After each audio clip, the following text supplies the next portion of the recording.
ओम शांति। आज 13 सितंबर 2023 बाबा की साकार महावाक्य। प्यारे बाबा बोले, मीठे बच्चे, तुम्हारा किसी से भी बैर नहीं होना चाहिए, क्योंकि तुम हो सबके कल्याणकारी। बैर रखने वाले को हापकाश ब्राह्मण कहेंगे। प्रश्न, कौन सी स्मृति बुद्धि में सदा रहे तो निर्भय बन जाएंगे? उत्तर है, सदा स्मृति में रहे कि हम सचखंड के मालिक देवी देवता बन रहे हैं। शरीर को कोई मारता भी है, लेकिन आत्मा को मार नहीं सकता। गोली शरीर को लगती है, मैं आत्मा तो जा रही हूँ बाबा के पास। हमको क्या डर है? हम बैठे हैं, छत गिर जाती है, हम बाबा के पास चले जाएंगे। इसमें डरने की कोई बात नहीं। ऐसा निर्भय बनना है। गीत माता वो माता। ओम शांति। बच्चों ने जगदम्बा की महिमा सुनी। अब मनुष्य तो सिर्फ गाते रहते हैं, जगदम्बा के मेले लग रहे हैं। यह फिर है संगम। बच्चों का बाप के साथ मेला। बाप है तो माँ जरूर है। भारत में जगदम्बा की जीवन कहानी कोई भी जानते नहीं। जगदम्बा को रचने वाली अर्थात जगत अम्बा, जगत को रचने वाली अर्थात जगत अम्बा। जगत अम्बा के मंदिर भी है। अभी तुम बच्चों को समझ मिली है, ज्ञान का तीसरा नेत्र मिला है। अभी तुम बच्चे जानते हो, जिसका यादगार बना हुआ है वह जरूर सृष्टि के संगम पर आए होंगे। इनको जगत अम्बा कहा जाता है। जगत पिता प्रजापिता भी है ना।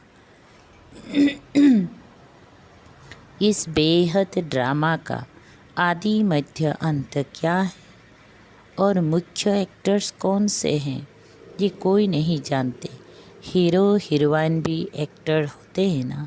सिर्फ दो नहीं होंगे, ज़रूर उनकी सेना होगी।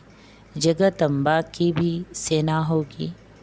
उनको शक्तियाँ भी कहा जाता है। शक्ति सेना नामी ग्रामी है। शक्ति कहाँ से आई? जरूर सर्वशक्तिमान परम पिता परमात्मा से ही शक्ति ली होगी। ये तो सब मानते हैं। ऊंचते ऊंच भगवान हैं, उनको ही सत श्री अकाल कहते हैं। अकाली जो होते हैं वो निराकार को मानने वाले होते हैं। सिख ग्रंथी गुरु नानक को मानते हैं, कहते हैं गुरु नानक देव है। उनकी जो पीढ़ी होती है, उनके 10 बादशाहों के नाम भी भिन्न भिन्न हैं। कोई का सिंह, कोई का दास, कोई का चंद्र भी नाम होगा। सबके नाम भिन्न भिन्न हैं। और अकाली जो है वह अकाल मूर्त को मानते हैं। सत श्री अकाल, ये किसकी महिमा की? परम पिता परमात्मा की। तो सिद्ध करते हैं सत सिर्फ एक श्री श्री अकाल मूर्त परमात्मा ही है। तुम कह सकते हो श्री अकाल, सत श्री अकाल, तुम उनको जानते हो। वह सिर्फ अक्षर कह देते, अर्थ कुछ भी नहीं जानते। तुम तो जानते हो सत श्री अकाल को, उनकी बायोग्राफी को भी तुम जानते हो। विचार सागर मंथन भी तुम बच्चों को करना है। बाप तो ज्ञान का सागर है, उसने कलश माताओं को दिया है। यह है बड़ी मम्मा, और फिर तुम अनेक माताएं हो। जगत अम्बा की अनेक बच्चियाँ और बच्चे हैं। यह जगदम्बा है, फिर पिता भी जरूर हैं। तुम जानते हो ये जगदम्बा कौन है, किसकी बच्ची है? है तो मनुष्य 8-10 भुजाएं तो नहीं है, इतनी भुजाएं क्यों दी है ये किसी को पता नहीं। तो ऊंचते ऊंच वो सत परमात्मा है। तुम बच्चों को समझाया गया है परम पिता परमात्मा, जिसको हम रूप बसंत कहते हैं। रूप भी है और फिर बसंत ज्ञान सागर है। इतना छोटा सा स्तर वह ज्ञान सागर है। वंडर है ना। बच्चों को समझाया है। बाप है बिंदी रूप, उसमें बरोबर सारा पाठ है। भक्ति मार्ग में भक्तों की भावना पूरी करते हैं। ये सारी ड्रामा में नोंद है। जिस समय जिसकी जो भावना है वो ड्रामा में पहले से ही नोंदी हुई है। तुम्हारी ये पढ़ाई भी ड्रामा में नोंद है। जो पाठ रिपीट हो रहा है समझने की बात है ना। तुम अच्छी रीति समझा सकते हो। ऊँचे ते ऊँच भगवान सब कहते हैं। वह है निराकार, निर्भय, निर्वैर। उनका कोई के साथ बैर नहीं है। तुम्हारा भी कोई के साथ बैर नहीं है। तुम सबके कल्याणकारी हो। अगर किसी का बैर है तो उनको हाफ कास्ट कहेंगे, आधा शूद्र आधा ब्राह्मण। ये विकारों की खाद कंप्लीट निकल जाएंगे तब सच्चा ब्राह्मण कहेंगे। अभी तो आधा आधा है। कलियुगी तमु प्रधान संस्कार भरे हुए हैं, वह निकलने हैं। अभी तुमको ना देवता ना शूद्र, बीच का ब्राह्मण कहेंगे। वह भी संपूर्ण नहीं बने हो। जगदम्बा को देवता नहीं कहेंगे। जगदम्बा जब संपूर्ण बन जाती हैं उसके बाद देवता बनती है। अभी ब्राह्मण है। ब्रह्मा की बेटी सरस्वती है, परंतु ये कोई नहीं जानते ब्रह्मा कब आया। जो मुख वंशावली रचना रची उसको ही शिव शक्ति सेना कहा जाता है। तो तुम जानते हो वो ऊंचे ते ऊंच बाप परम पिता परम धाम में रहने वाले हैं। फिर सूक्ष्म वतन में है ब्रह्मा विष्णु शंकर। प्रवृत्ति मार्ग होने कारण वो भी युगल दिखाते हैं। विष्णु को पूरा युगल दिखाते हैं। यह सब बुद्धि में रहना चाहिए। मनुष्य कहेंगे हम एक्टर हैं, तो मनुष्य को ड्रामा के आदि मध्य अंत का मालूम होना चाहिए ना। ऊंच ते ऊंच भगवान कौन है, ब्रह्मा विष्णु शंकर कौन है, क्या और भी 8-10 हजन 100 भुजा वाला कोई है? नहीं, ये सब चित्र फालतू है। ब्रह्मा की 100 भुजा दिखाते हैं। अब ये तो प्रजापिता है, 100 भुजा की तो बात ही नहीं। ये सब रॉन्ग है। राइट वास्तव में क्या है वो भी समझना चाहिए। ऊंचते ऊंच भगवान जो परम धाम में रहते हैं है स्टार। विष्णु को भी 4 भुजा दिखाई हैं, 2 भुजा लक्ष्मी की, 2 भुजा नारायण की। जैसे रावण के 10 शीश दिखाते हैं, 5 स्त्री के विकार और 5 पुरुष के। पहले पहले मुख्य विकार है देह अभिमान, फिर और विकार नंबर बार आते हैं। सूक्ष्म वतनवासी ब्रह्मा तो है अव्यक्त, प्रजापिता ब्रह्मा तो यहाँ चाहिए ना। यह जब संपूर्ण बन जाते हैं तो सूक्ष्म वतन में फरिश्ते बन जाते हैं। तुम भी फरिश्ते बन जाते हो। वहाँ तुम्हारा शरीर हड्डी मांस का नहीं होता है, उनको फरिश्ता कहा जाता है। ब्रह्मा तो प्रजापिता यहाँ हैं, फिर विष्णु 2 रूप से पालना करेंगी। शंकर तो है सूक्ष्म वतन में। यह बड़ी समझने की बातें हैं। इतनी दुरादेशी बुद्धि कोई की है नहीं। तुम्हारी बुद्धि एकदम मूल वतन सूक्ष्म वतन तक चली गई है। सूक्ष्म वतन अब रचा हुआ है। ब्रह्मा विष्णु शंकर की भी रचना हुई है। जहाँ तक आ जा सकते हो तो ऊंचे ते ऊंच भगवान, फिर ब्रह्मा विष्णु शंकर, फिर यह मनुष्य सृष्टि में देवी देवताएं हैं। बाकी 8-10 भुजा वाले व चंडी का देवी आदि तो है नहीं। इतनी सब चित्र कहाँ से आए? तुम्हारे पास कोई हथियार थोड़ी है। ये सब हिंसक हथियार बैट बनाए हैं। देवता तो होते हैं डबल अहिंसक। सूक्ष्म बतन में कोई हथियार आदि होते नहीं। चित्र में कितनी हथियार दिए हैं। इसको कहा जाता है गुड़ियों की पूजा। ऑक्यूपेशन को कोई जानते नहीं।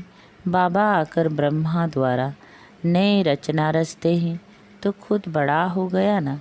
तुम हो उनकी संतान, पोत्रे और पोत्रियाँ। समझने वाले समझते भी हैं, परंतु फिर ये नहीं समझते कि सबकी मौत होनी है। अभी भी कितनी मरते रहते हैं। अखबारों आदि में कोई दिखलाते थोड़ी हैं, नहीं तो नाम बदनाम हो जाए। भूख बहुत मरते हैं। एक समय मुश्किल से 2 रोटी मिलती हैं। तुम बच्चे जान गए हो, सतयुग में लक्ष्मी नारायण का राज्य चलता है। 2 भुजा वाले ही मनुष्य हैं। बाकी सतयुग में कोई 8-10 भुजा वाली देवियाँ नहीं होती हैं। सेकेंड नंबर में है राम सीता।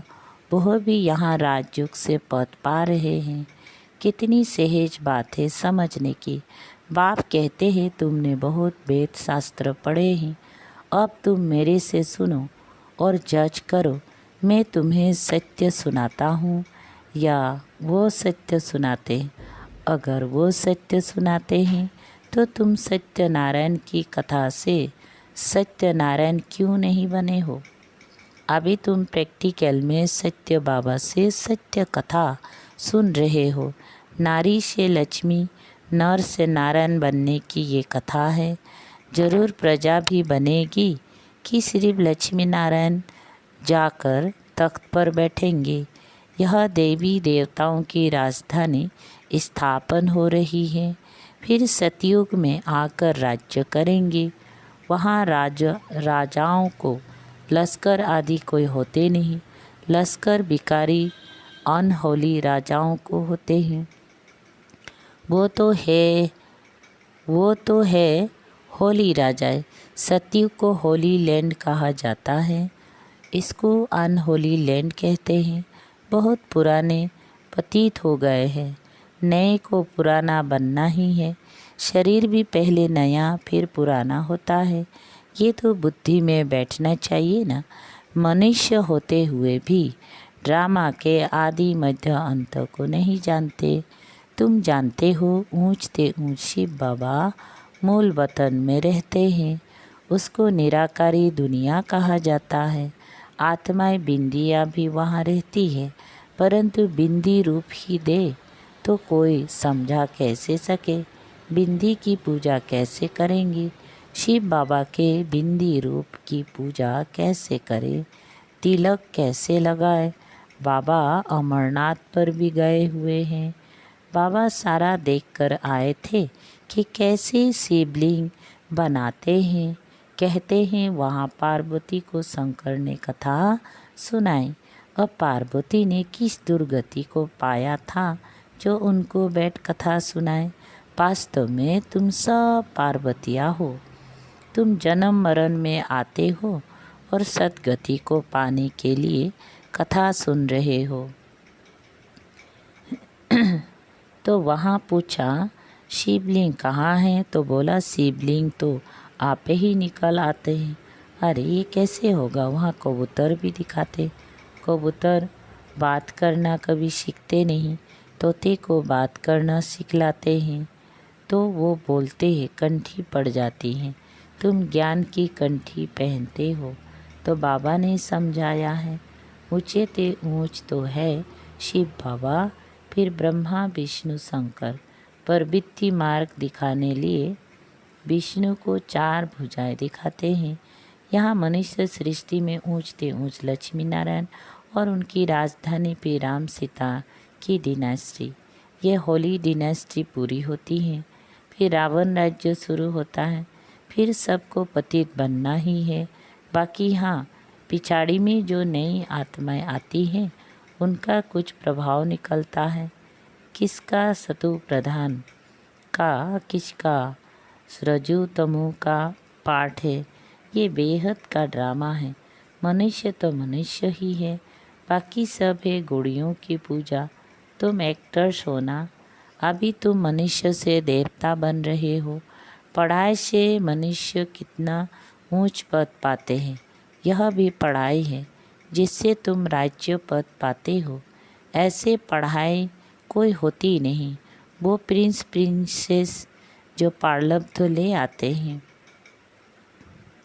तुम यहाँ पार्लब्ध बना रहे हो। भविष्य सतयुग के लिए कितनी ऊंच और फिर सहज नॉलेज है। सेकंड में जीवन मुक्ति। हम बेहद बाप के बच्चे हैं, ईश्वरीय गोद में बैठे हैं। ईश्वरीय गोद कौन छोड़ेंगे? तो इस ड्रामा के आदि मध्य अंत को समझना है। बाप तो यथार्थ रीति बैठ समझाते हैं, जो मनुष्य सृष्टि का बीज रूप गाया जाता है, सतचित आनंद स्वरूप कहा जाता है। जरूर जब आएंगी तब तो बरसा देंगे ना। तुम सचखंड के मालिक देवी देवता बनते हो, कोई डर की बात नहीं। यहाँ तो कितना डर रहता है, कोई चढ़ाई ना करे। तुमको तो बिल्कुल निर्भय रहना है। शरीर को कोई मारता है, आत्मा को थोड़ी मार सकते हैं। जो डरना चाहिए, निर्भय होने की बड़ी समझ चाहिए। बाप भी निर्भय तो बच्चे भी निर्भय।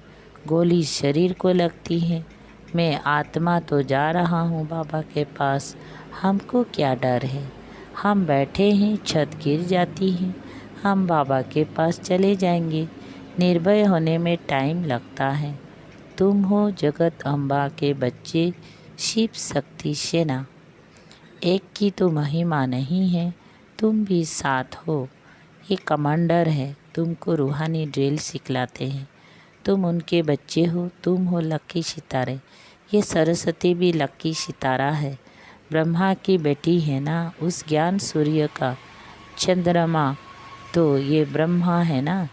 परंतु ये मैल होने कारण माता पर कलश रखा जाता है। अच्छा, मीठे मीठे शिकल दे ब्रह्मा मुख वंशावली ब्राह्मण कुलभूषण स्वदर्शन चक्रधारी बच्चों प्रति मात पिता बाप दादा का दिल व जान सीख व प्रेम से नंबरवार पुरुषार्थ अनुसार याद प्यार और गुड मॉर्निंग। रूहानी बाप की रूहानी बच्चों को नमस्ते। हम रूहानी बच्चों की रूहानी बाप दादा को याद प्यार गुड मॉर्निंग और नमस्ते नमस्ते। शुक्रिया बाबा। सार है एक,